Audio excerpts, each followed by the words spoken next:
امروز جمعه است 9 فوریه و من طاهری سفر تا 15 دقیقه دیگر شما را در این برنامه همراهی میکنم. نخست سرخطی چندی از خبر و گزارش ها. رئیس بانک ملی تاجیکستان میگوید تاجیک صادرات بانک و اگرو اینوست بانک قدرت پرداخت پول مشتریانشان را دارند و زیر نظارت هستند. این بانک ها امکانیت دارند. آنها مالکیت دارند که اگر با قیمت های امروزه در 3 سال پیش بفروشند می توانند عهده‌داری هایشان را در نزد امانتگزاران اجرا کنند. یک تحقیق خبرنگاران بخش تاجیکی و ازبکی رادیو آزادی معلوم کرد جنگجویان تاجیک در عمل تروریستی در شهر استکهلم شویتزر دست دارند. تماس اولین او با جنگنده های دولت اسلامی، مخصوصاً با جنگنده های دولت اسلامی، جنگنده های تاجیک دولت اسلامی، رهبران او از طریق زلا آغاز شده بود. وزیر تندرستی تاجیکستان گفت سال گذشته دهها کارمند ساحه را برای رشوه‌خوری و پولستانی از بیماران تنبیه دادند. تفصیل خبرها. رهبران بانک ملی تاجیکستان میگویند برای بهبود بخشیدن به وضع دو بانک عظیم و گرفتار مشکل تلاش دارند و امیدوارند تلاش‌هایشان نتیجه می‌دهد. در نشست خبری بانک ملی در روز 9 فوریه درباره مشکل اگرو اینوست بانک و تاجیک صادرات بانک صحبت شد که امانتگزاران زیاد منتظرند روز پولشان را از آنها بگیرند. شادمان یتیم از دوشنبه گزارش می‌دهد. رئیس بانک ملی تاجیکستان میگوید دو بانک بزرگ گرفتار مشکل توان برگرداندن صدها میلیون سومانی مشتریانشان را دارند.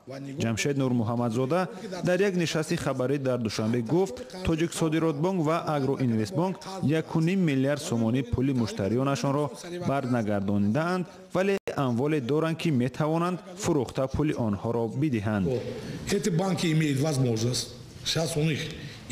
این بانک ها امکانیت دارند. آنها مالکیت دارند که اگر با قیمت های امروزه در 3 سال پیش بفروشند می توانند عهده‌داری هایشان را در نزد امانتگزاران اجرا کنند. من به این باور دارم چون ما هر روز با آنها کار میکنیم. ستاد داریم، کار میکنیم. Я это уверен. Почему? Потому что каждый день мы с ними работаем, у нас штаб есть. جمشید نور محمدزاده افزود ستاد برای بازگرداندن قرضهای دو بانک کار میکند و نتیجه ها الکی به دست آمدند. این زمان رئیس بانک ملی گفت مقامات مربوطه طرحهای الترناتیوی را برای حل سرنوشت آینده تاجیک صادرات بانک و اگرو اینوست بانک به حکومت پیشنهاد خواهند کرد. حالا یک گروه از حساب شخصانی بلندپایه تأسیس شده است. در آن وزیر مالیه، رئیس بانک ملی و دیگر رهبران اولی وزارت‌ها شاملند. این گروه کاری در وزارت مالیه کار می‌کند. به فکر من در آینده نزدیک جلسه گروه کاری برگزار می‌شود و آنها پیشنهادات خود را درباره وضع آینده و اداره آینده این بانک‌ها ارائه می‌کنند. بنا به اطلاع بانک ملی قرض اگرو اینوست بانک در نزد مشتریانش 700 میلیون سومانی و تاجیک صادرات بانک 904 میلیون سومانی را تشکیل می‌دهد. هر دو بانک بزرگ از میانه سال 2016 به مشکلات مالی گرفتار شدند. نخست خزینه بانکمت‌ها، بعداً خزینه‌های فیلیال و اداره‌های مرکزی بانک‌ها به پول ماندند و مشتریان مبلغ پسنداز و حتی معاش خود را گرفتن نتوانستند. حکومت برای نجات آنها از مفلسی 3 میلیارد سومانی جدا کرد، اما این مبلغ هم مشکل آنها را حل نکرد. شادمان یتیم، آزادی دوشنبه. کمیته بین المللی المپی روز 9 فوریه است قرار دادگاه حکمی ورزشی استقبال کرد که اجازه نداد ورزشکاران روس در بازی المپی در کره جنوبی شرکت ورزند. بازی های امروز رسما شروع می شوند و در آن ورزشکاران 92 کشور جهان به استثنای تاجیکستان رقابت می کنند. خیرمان بخازاده در این باره گزارش می دهد. دادگاه حکمی ورزشی روز 9 فوریه شکایت 47 ورزشگر و مربیان روس را رد کرد. آنها از دادگاه خواسته بودند قرار کمیته بین المللی المپی درباره راه ندادن آنها به بازی‌های المپی در پخنچن را به اعتبار کند. متیوریب دبیر کل دادگاه گفت دعوت نشدن ورزشگران روس به بازی‌ها جزا نیست چون بعضی از آنها حق شرکت در بازی‌ها در کره جنوبی را دارند. ما هیچ دلیلی نیافتیم که قرار یک طرفه به اساس و ناعادلانه باشد. ҳукми додгоҳи ҳакамии варзишӣ ба ин маъни است ки бисёре аз варзишгарони шинохтаи русия наметавонанд дар бозиҳои олимпикӣ имрӯз оғоз мешаванд ширкат кунанд. Виктор Ан, Антон Шипулин, Максим Великжанин ва Ксения Столбова аз ҷумлаи онҳо ҳастанд. Виталий Мутко, муовини нахуст-вазири Русия, гуфтааст чунин ҳукмро интизор доштанд, зеро ҳукм зери фишор қабул шудааст. Мутко ки номаш дар моҷарои истифодаи допинг дар байни варзишгарони Русия зиёд зикр шудааст, гуфт онҳо сари иқдомоти ҷавоби андеша мекунанд. Кумитаи байналмилалии олимпӣ варзишгарони русро барои истифодаи допинг дар бозиҳои олимпии Сочи дар соли 2014 аз ҳаққи ширкат дар мусобиқоти олимпӣ маҳрум кард.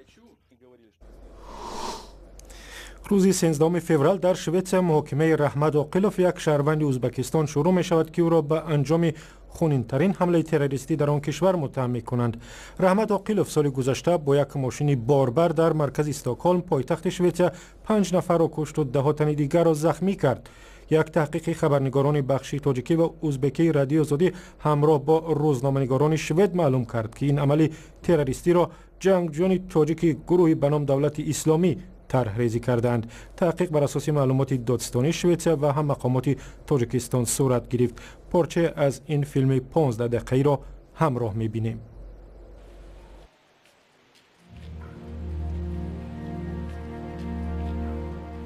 чуноне ки мебинед дар ин кӯча, аз ин кӯча ҳар рӯз ҳазорҳо нафар мардум убур мекунанд.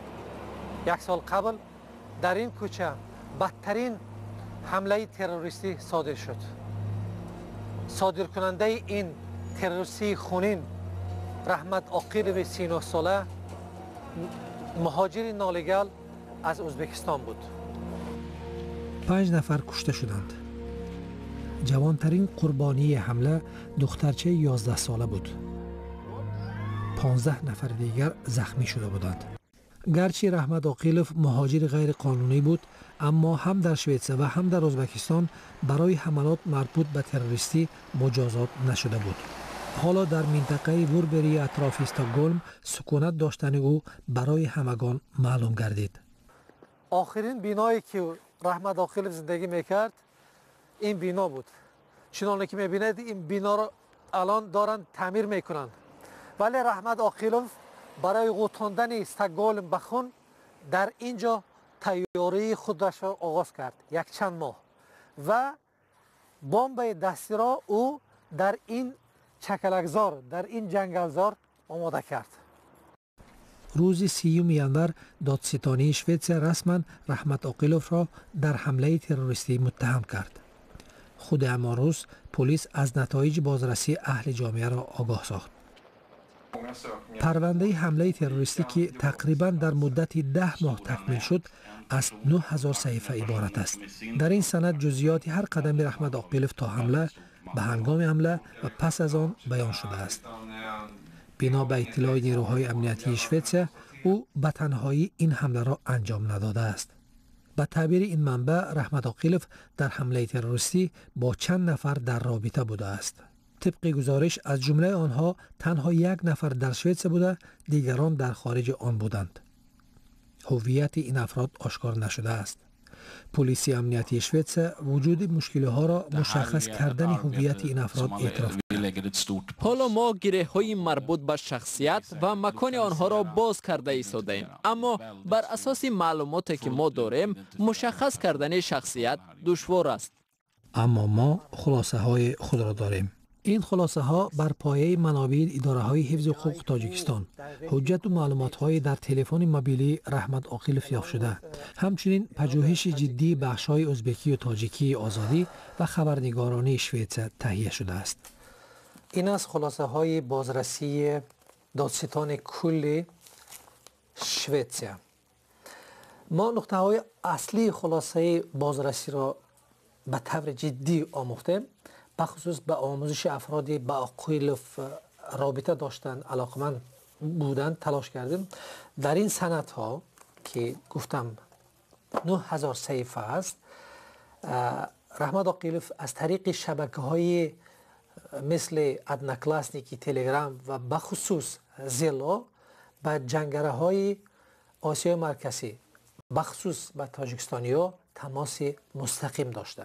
آنها در سوریه بودند، در افغانستان بودند و در عراق بودند. برنامه کامل 15 دقیقه همکاران ما را با صحنه‌های حمله می توانید در وبسایت azadi.org و همین گونه کانال آزادی ویدیو در یوتیوب تماشا کنید. وزیر تندرستی تاجیکستان میگوید پولستانی از بیماران و رشوه‌خواری در مؤسسه‌های تابع وزارت سال 2017 کمتر شده است، ولی هنوز هم مایه نگرانی است.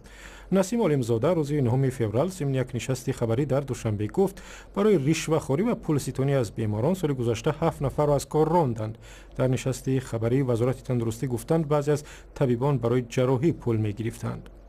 ما گفتم در 60 جنایت صادر شدگی از این بیشتر به مستونی بیشترش ما علاوه گفتم مستونی هنگام مستوندن و داخل کردن به این مؤسسه و جراحی و غیره و غیره هستند.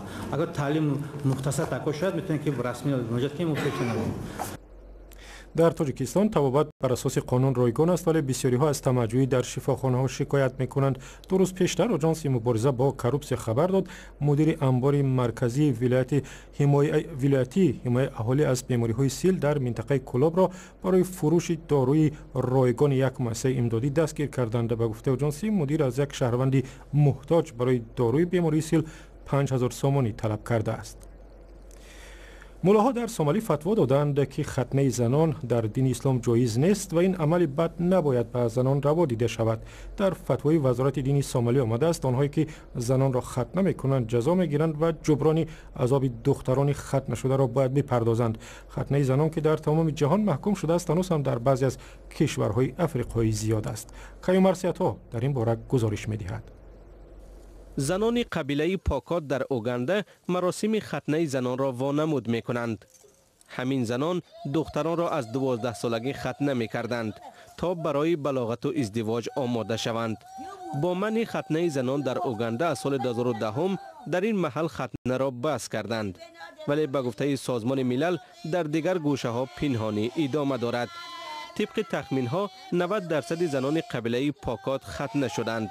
مردان این قبیله چارواپرور بسیار وقت در خانه نیستند. برای همین ختنه زنان را یک راهی وفادار ماندن به خود می شمارند. آنهایی که زنان را ختنه می کنند پول خوب می گیرند. برای دختری ختنه شده والدان پول بیشتر به دست می آورند. ختنه برای من مشکل نیست چون جریان گذشتن دختر به بلوغت را نشان می دهد. اگرچه دردناک است ولی فقط یک بار صورت می گیرد. ختنه مراسم مذهبی نیز هست. این مردان حیوان را ذبح می کنند، دعا می خوانند تا ختنگران برای ختنه دختر آماده شوند. سازمان های غیر حکومتی با کمک سازمان ملل سعی دارند ختنه زن از بین رود و سنت های قدیمه در شکل دیگری باقی ماند. حالا روحانیان این مراسم را برگزار می کنند تا ارواح خوناشام را گریزانند و ضرورت به ختنه دختران نماند. کریستین را در 12 سالگی ختنه کردند. به همین سبب 6 کودکش را با درد و عذاب زیاد به دنیا آورده است. اصلا نمیخواهد که دخترانش را ختنه کنند. در هر تولد دختران مرا چوک میزدند. در شفاخانه به ما میگویند ختنه را بس کنیم چون خوب نیست و عذاب میکشیم. با وجود تلاش های مقامات و حکومت اوگاندا اجرای قانون منع ختنه زنان در ناحیه های دوردست مشکل است. ولی اگر قبیله سالاران اینجا را متقاعد کنند که از ختنه زنان دست بکشند، پس رسیدن به بلاغت برای دختران نسل آینده خطری کمتر خواهد داشت.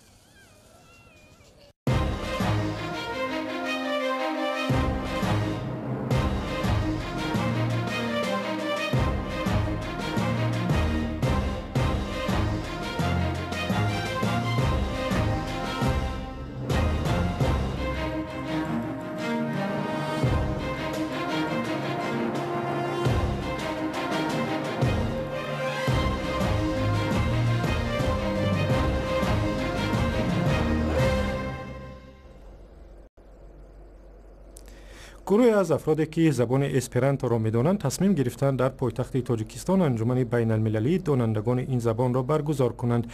اسپرانتو زبانی ساخته است که نه به ملت یا کشور تعلق ندارد. سالهای زیاد تلاش کردند تا زبان اسپرانتو به زبان معاشرتی بین المللی تبدیل یابد ولی نشد. و گزارش در باره دانندگان اسپرانتو در وبسایت azadi.org هست، می‌توانید تماشا کنید. و رسیدیم به پایان برنامه اخبار امروز. گزارش‌های بیشتر در وبسایت azadi.org.